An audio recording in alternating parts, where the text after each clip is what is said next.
Hello everyone, it's Cleo here. If you know anything about me and you follow me on any of my social medias, whether that be Letterboxd, Twitter, or this YouTube channel, you know I have a massive love for Guardians of the Galaxy and all of James Gunn's work. They just really connect with me in a way I can't describe, and I am beyond grateful that they exist. And I do think a year ago, the trilogy did end perfectly. But that doesn't mean we shouldn't get a fourth film with the new team and new concepts of this vast cosmic side of the MCU. So here's my pitch for Guardians of the Galaxy 4, titled Guardians of the Galaxy Next Gen. This new team will consist of Rocket, Groot, Adam, 2014 Gamora, Cosmo, Kraglin, and some pets. The new Guardians that will be joining the team will be Nova, I'll get into it later, and Nikki. The villain of this movie will be the Grand Unifier Church of Truth. Church of Truth. Oh, I can't say that. You know what I mean.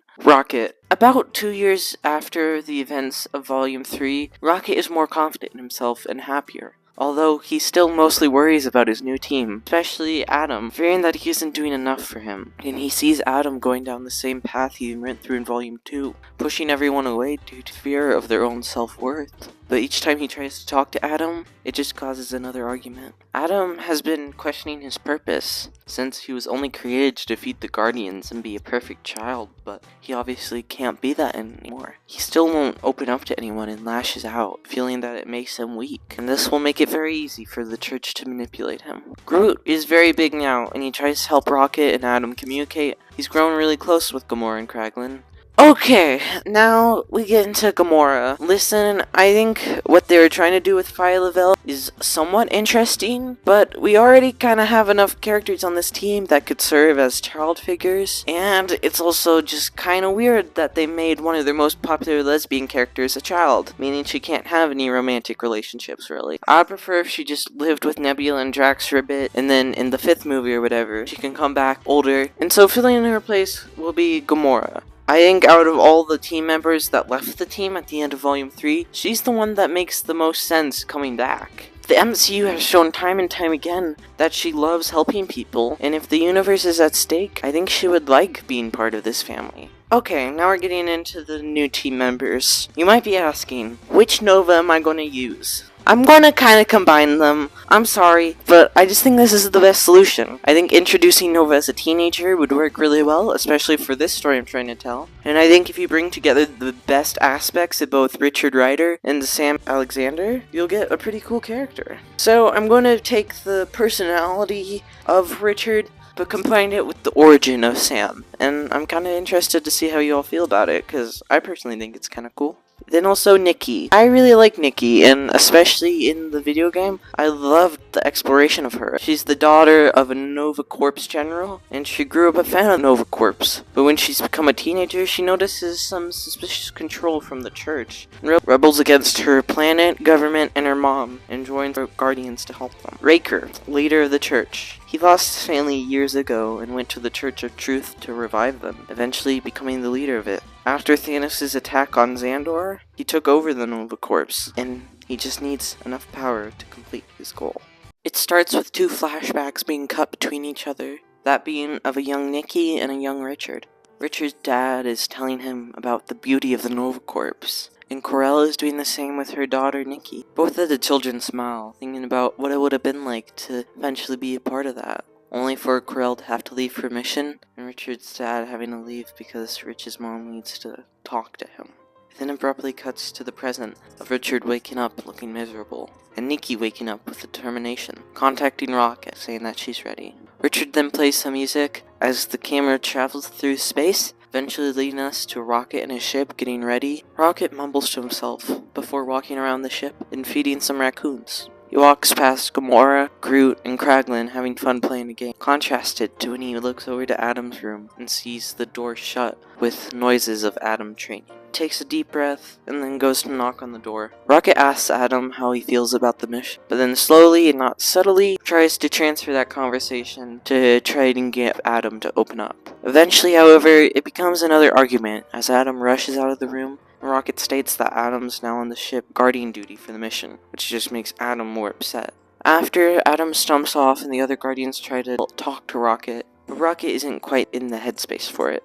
saying that they're almost there and they need to get ready for the heist. Cosmo and Adam stay back with the ship as Rocket, Gamora, Kraglin, and Groot jumps down to Nikki's room of the Nova base. Once they get into the room, they meet Nikki in person for the first time, as the exposition is given about why they're there. As Nikki states that she's rewired some security features, Rocket is impressed and double checks that she's ready for this. The team sneaks through the base, and Nikki leads them to an elevator and brings them to the hall. As they travel through the elevator, they have time to sit for a bit and relax. Groot and Kraglin try to talk about the whole Rocket and Adam situation, and eventually it leads to a general conversation about parents. Gamora talks about Thanos, Kraglin about Yondu, and Nikki about her mom. They eventually reach the hall, which is covered in security codes that Rocket and Nikki are able to hack into. They then get to hall, which is full of many stolen treasures. The group wants to steal it, but Rocket says they have to leave it.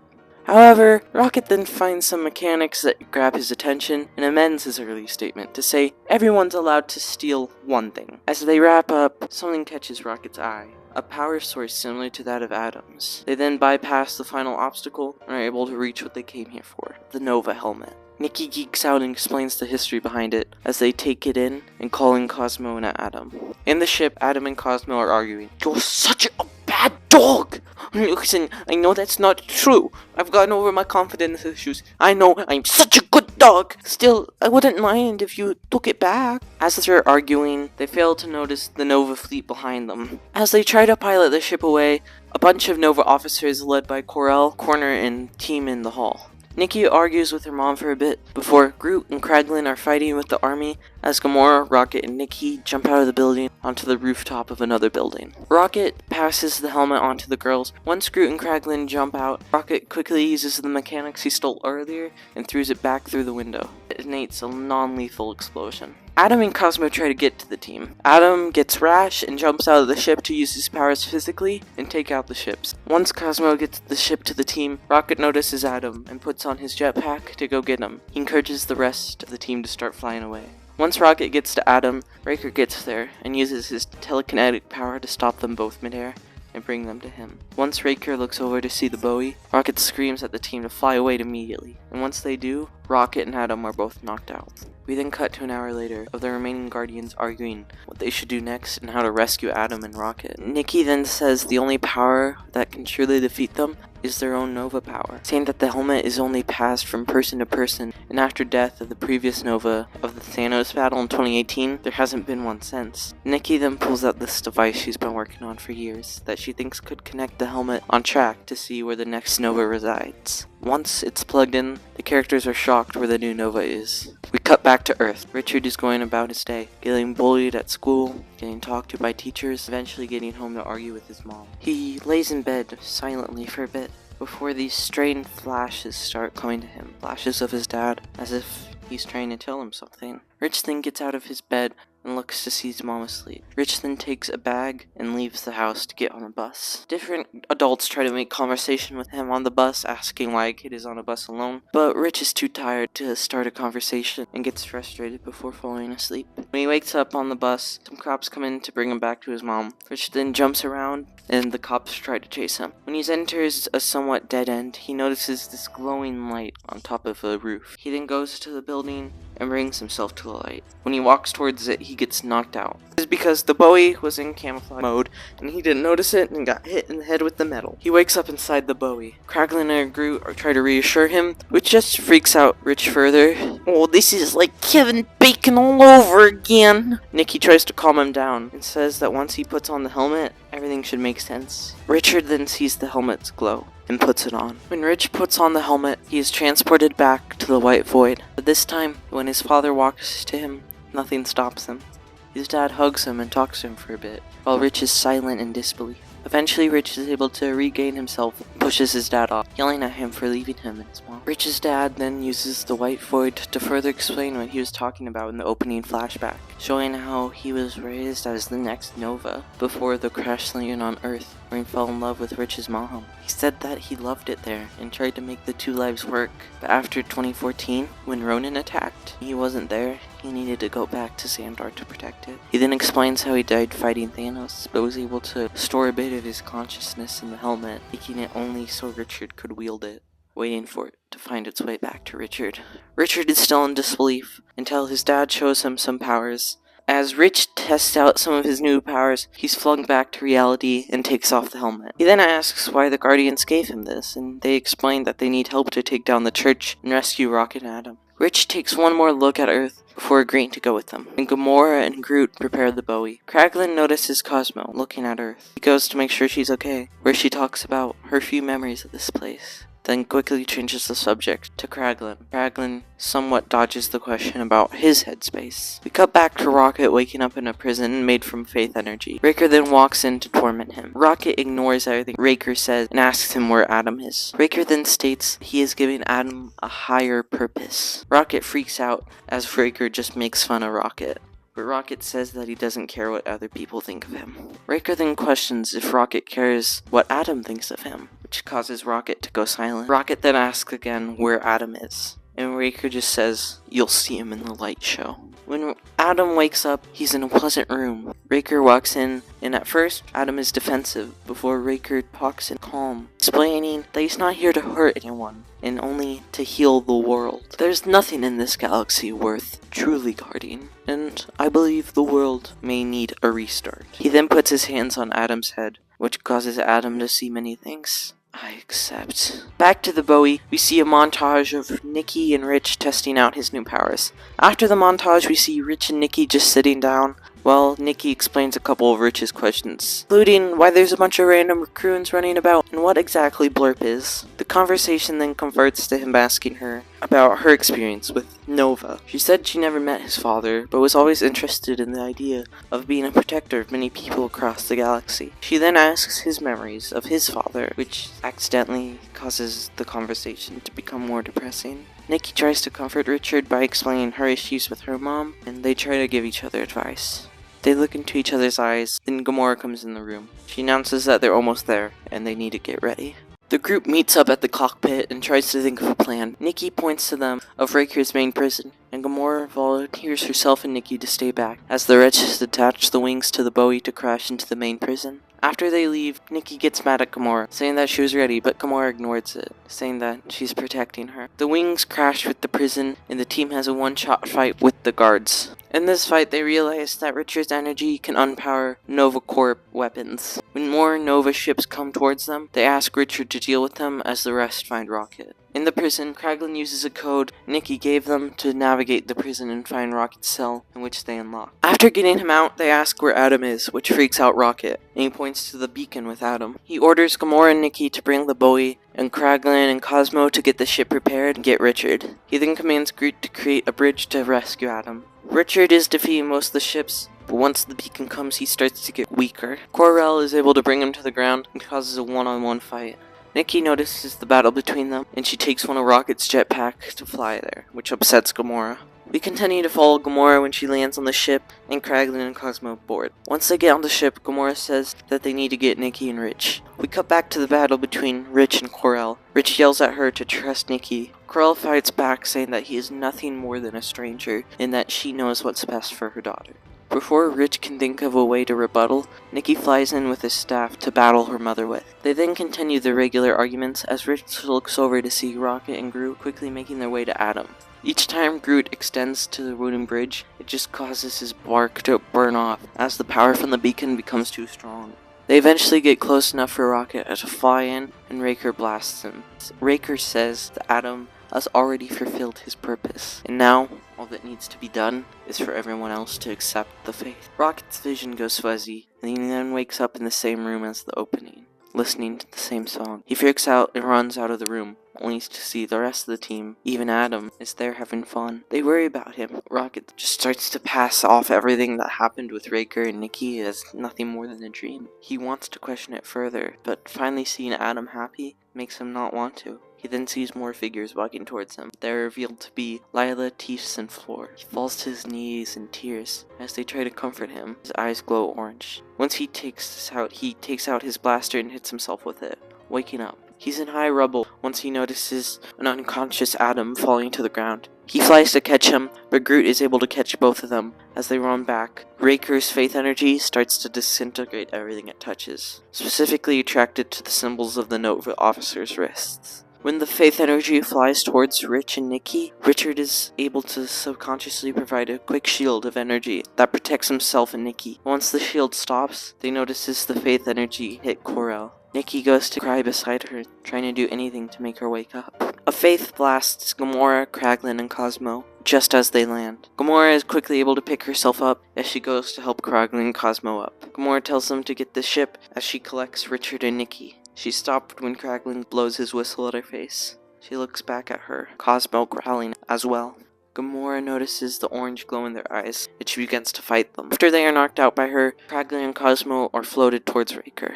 Gamora is frustrated with herself but still goes on to Nikki and Richard. She tells Nikki that Corel is gone and they just need to go. Nikki screams back at her. Gamora sorrily knocks out Nikki and tells Richard to carry her to the Bowie. As Rocket and a burn-up Groot carrying Adam get to the Bowie, as the Guardians escape, the energy keeps pulling the Bowie back. In order to escape, they have to use all the engines left and get stuck on a snowy moon. Rocket wakes up with a blanket around him. He sees Gamora getting frustrated while trying to fix the ship. Rocket sees that she already put Groot and Adam in the med base. Rocket goes to thank her and asks on the status of the Bowie and the crew. Gamora says that Nikki and Nova don't have any big injuries. Adam is a bit overheated but fine. The Bowie needs more energy and almost every one of its systems are fried. She then pauses a bit and struggles to say that Groot isn't regrowing and that his vitals don't look good unless they can use the same faith energy to heal him soon. Rocket tries to reassure her that everything will be okay, although you can tell Rocket doesn't truly believe that. He then asks her what she saw in her promises. He then tells her his.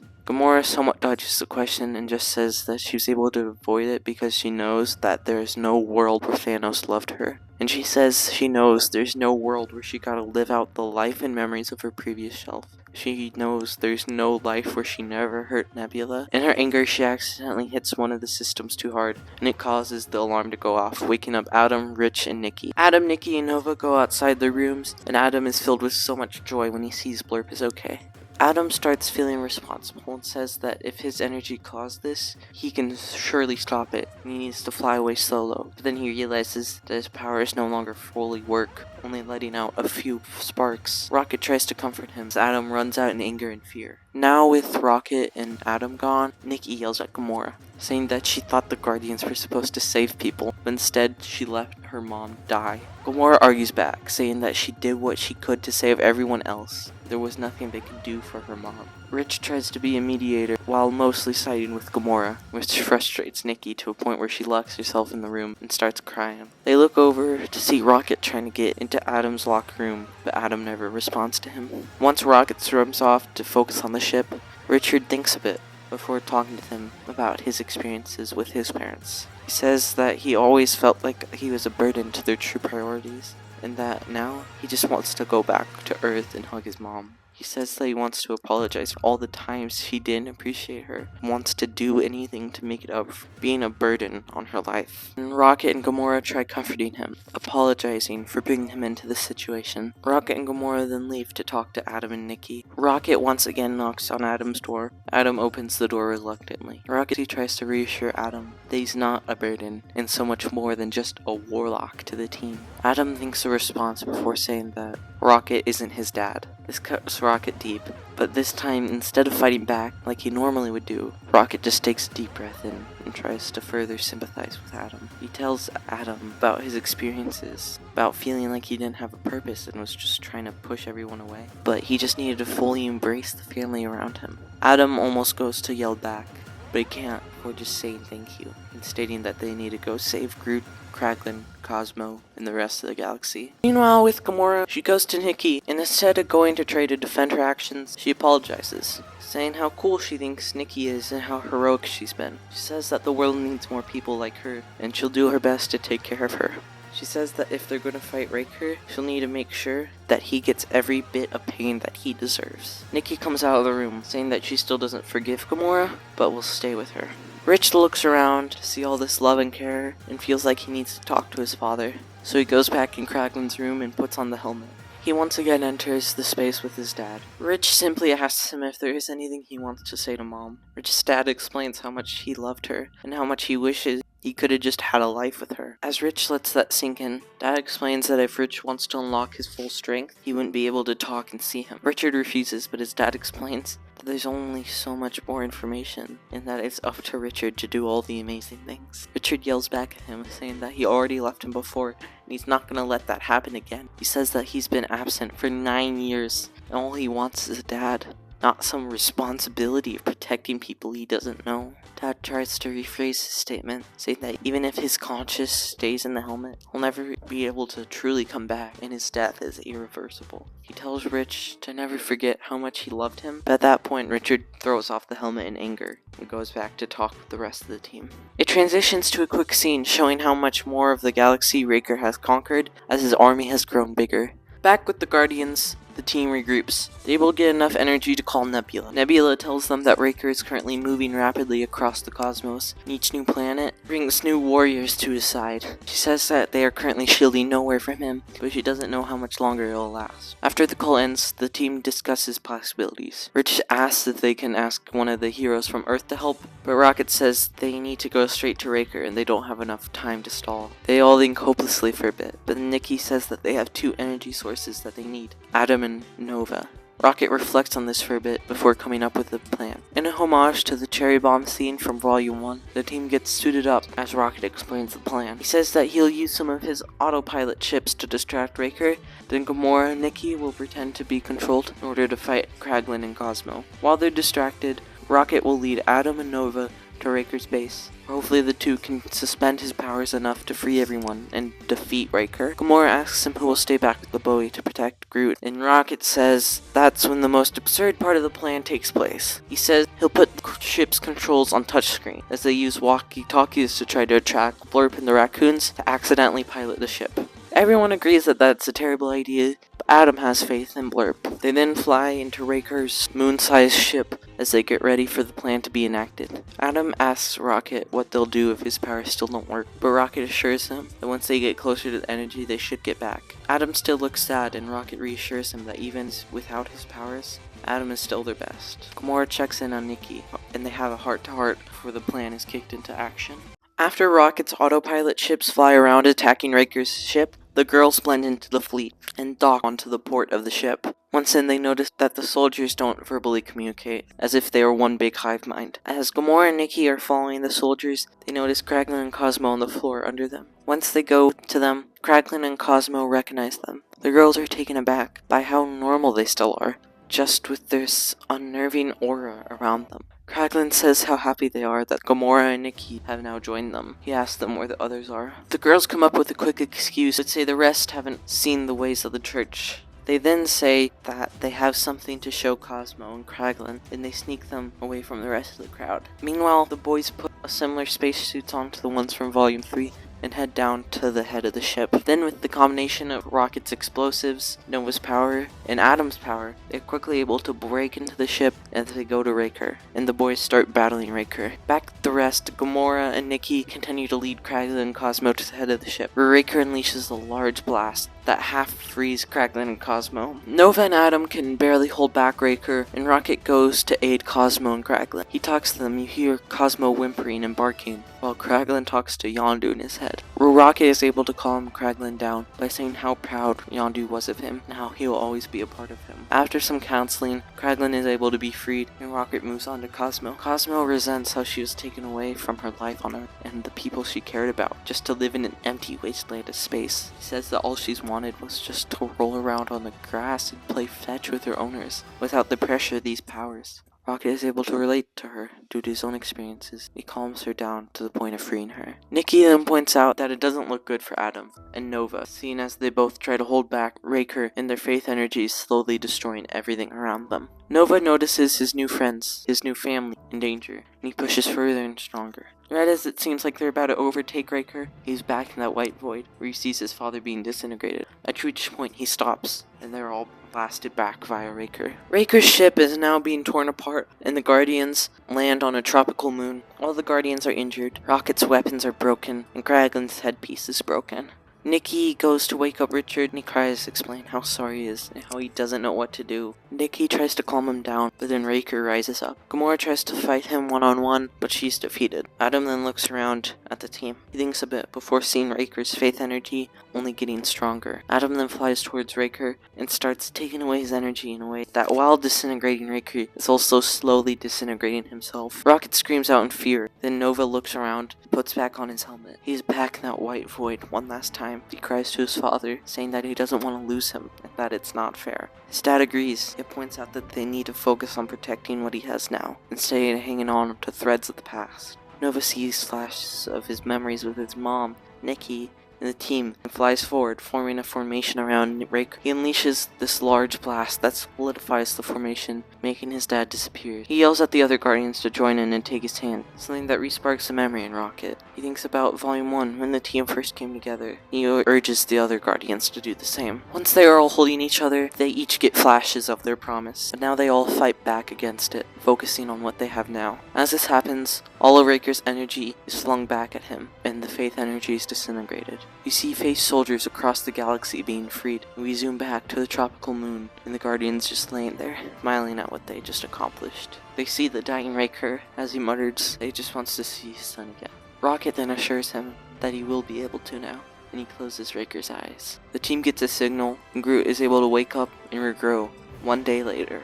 The Bowie lands back on Earth. Rich's mom is waiting for him, and Rich goes running to hug his mom. He asks her why she never told him about his dad, and his mom says that it was too hard, but she's proud about what Richard has done. He then reassures her, saying what his dad told him. He loves her more than she could imagine. The rest of the Guardians come out to the ship and say bye to Richard in their own special way. Nikki and Richard say they'll stay in touch. Before he leaves, he also gives the helmet back to them, saying that he's not ready for it yet, but he knows that they can program some pretty cool weapons with it. Nikki, Gamora, and Groot go back to the ship, and Rich and his mom leaves. As Cosmo looks at the park that they are in, Rocket says that it's okay if she wants to go. She can go be a dog. Cosmo thanks and licks Rocket, and Kraglin goodbye for now. Back in the ship, Rocket asks Kraglin if he's going to be okay without her. Kraglin thinks about it for a bit, before confidently saying yes. Rocket then moves on to Adam playing with Blurp. Adam's smile starts to fade as he thinks about the fact that he no longer has his powers. Rocket then shows Adam something. Rocket explains how he used a little bit of faith energy that was left to create this staff that, if Adam is ready, could be used to channel Adam's power left. Adam cries for a bit, before smiling and hugging Rocket, saying thank you, finally acknowledging him as part of his family. Gamora helps Nikki put on Kor-El's old suit and ties her shoes. And Gamora then looks at Nikki for a bit, fully realizing her new mother role that she now has. The team sits in their cockpit as they look at each other before blasting off into the cosmos. I have 3 post-credit scene ideas. First one that I for sure want to have is Cosmo going to Peter's new home as he officially adopts her. I just think that'll be really sweet, and I think it'll just be cool to see Peter again. I also think you could do something with the disintegrated faith energy building up Magus. And the third possible one is a grown-up Phyla. It'd just be like a teenager Phyla or a young adult Phyla telling Nebula that she's ready to join the Guardians. And so yeah, that's my pitch. It was definitely fun writing this. And yeah, like I never have any idea how to end these things, so I'm not even gonna try. Bye.